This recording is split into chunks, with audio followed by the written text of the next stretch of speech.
बहुत समय पहले की बात है। किसी गांव में एक गरीब ब्राह्मण रहता था। एक दिन उस ब्राह्मण के घर कुछ अतिथि आए। ब्राह्मण की स्थिति इतनी खराब थी कि उन अतिथियों को खिलाने के लिए घर में अनाज तक नहीं था।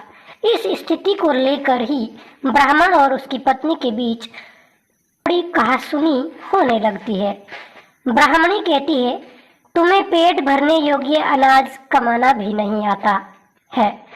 इसी का नतीजा है कि आज घर में अतिथि आ खड़े हुए हैं और हमारे पास उन्हें खिलाने के लिए कुछ भी नहीं है। इस पर ब्राह्मण अपनी पत्नी से कहता है, कल कर्क संक्रांति है, मैं कल भिक्षा लेने के लिए दूसरे गांव जाऊंगा। वहां एक ब्राह्मण ने मुझे आमंत्रित किया है। वह सूर्य देव की तृप्ति के लिए कुछ दान देना चाहता है। तब तक जो कुछ भी घर में है उसे आदर सत्कार के साथ अतिथियों के सामने रखो। ब्राह्मण की यह बात सुनकर ब्राह्मणी कहती है, तेरी पत्नी होकर मैंने कभी सुख नहीं भोगा है, न कभी खाने को मेवा मिष्ठान मिला है, न ही ढंग के वस्त्र और आभूषण। आज तू कह रहा है कि जो भी घर में पड़ा हो वो अतिथियों के समक्ष रख दो। जब कुछ है ही नहीं तो मैं उनके सामने क्या रख दूं? पड़े हैं तो बस एक मुट्ठी तिल, तो क्या अतिथियों के सामने सूखे तिल रखना अच्छा लगेगा? पत्नी की यह बात सुनकर ब्राह्मण कहता है, ब्राह्मणी, तुम्हें ऐसा बिल्कुल भी नहीं कहना चाहिए। कारण यह है कि इच्छा के अनुसार किसी भी मनुष्य को धन की प्राप्ति नहीं होती। जरूरी है तो पेट भरना, और पेट भरने योग्य अनाज तो मैं ले ही आता हूँ। अधिक धन की चाहत अच्छी नहीं। ऐसी इच्छा का तुम्हें त्याग कर देना चाहिए। अधिक धन की इच्छा के चक्कर में मनुष्य के माथे पर शिखा बन जाती है। माथे पर शिखा वाली बात सुन ब्राह्मणी बड़े ही आश्चर्य से ब्राह्मण से पूछती है, अधिक धन की इच्छा में माथे पर शिखा हो जाती है? मैं कुछ समझी नहीं, जो भी कहना है खुलकर कहिए। ब्राह्मणी के इस सवाल का जवाब देने के लिए ब्राह्मण अपनी पत्नी को शिकारी और गीदड़ की एक कहानी सुनाता है। ब्राह्मण कथा की शुरुआत करता है। एक दिन एक शिकारी जंगल में शिकार की खोज कर रहा था। जंगल में कुछ दूर आगे बढ़ने के बाद शिकारी को एक काले रंग का पहाड़ जैसा विशाल सूअर दिखाई देता है।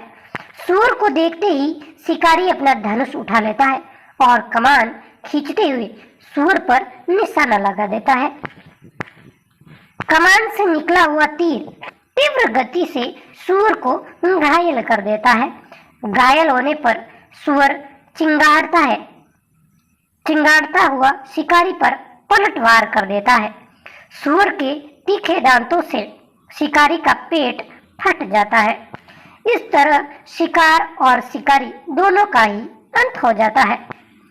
इस बीच खाने की तलाश में भटकता हुआ एक भूखा गीदड़ वहां से होकर गुजरता है, जहां शिकारी और सूअर का शव पड़ा हुआ था। बिना मेहनत इतना सारा भोजन देख गीदड़ मन ही मन बहुत खुश होता है और मन ही मन सोचता है कि आज तो ईश्वर की बड़ी कृपा हुई, जो इतना अच्छा और अधिक भोजन एक साथ मुझे मिला है। मैं इसे धीरे धीरे और आराम से खाऊंगा, ताकि लंबे समय तक मैं इसे उपयोग में लाऊंगा। इस तरह मैं इस भोजन के साथ लंबे समय तक अपनी भूख को शांत रख पाऊंगा। इन सभी बातों पर विचार करते हुए गीदड़ सबसे पहले छोटी छोटी चीजों को खाना शुरू करता है। तभी उसे शिकारी के मृत शरीर के पास धनुष पड़ा दिखता है। गीदड़ के मन में पहले उसे ही खाने का विचार आता है और वह धनुष पर चढ़ी डोर को चबाने लगता है। गीदड़ के चबाने से धनुष पर चढ़ी डोर टूट जाती है और डोर टूटने से धनुष का एक सिरा वेग के साथ गीदड़ के माथे को भेदता हुआ ऊपर निकल जाता है।